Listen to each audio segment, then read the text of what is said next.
This is the National Security Leaders for America letter, and it says that Kamala is the only candidate fit to be commander-in-chief. Do you agree? Yeah, I mean, I read the letter, and I appreciate you bringing me on to talk about a little bit about this.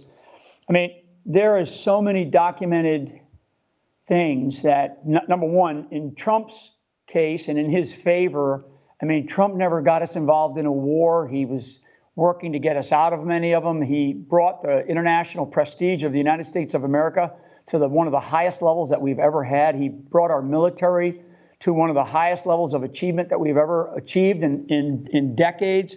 I mean, never mind strengthening all kinds of capabilities that we have. You know, when they talk about Kamala Harris doing anything for the Space Force, I mean, people forget Trump created the Space Force. So, and all of these falsehoods and all these lies about the kinds of things that Trump has said, you know, one of the things that people, and for your audience, they only need to go back and read it. It just came out. It was the congressional report on the failure in Afghanistan, and Kamala Harris is all over that. When these leaders call Trump a danger to the world, what are they referring to? Because I don't think, you know, he spent 4 years in office. How dangerous was he to the world?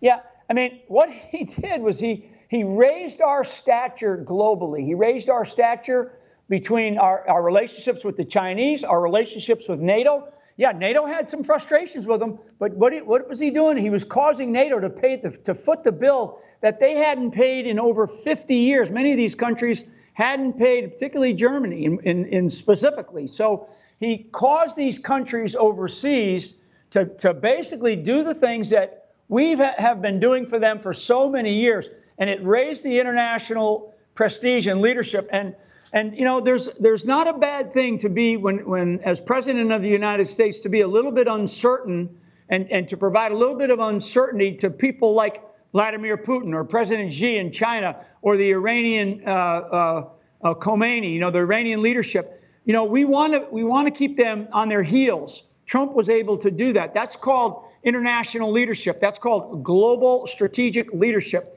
He brought America back to the leadership stage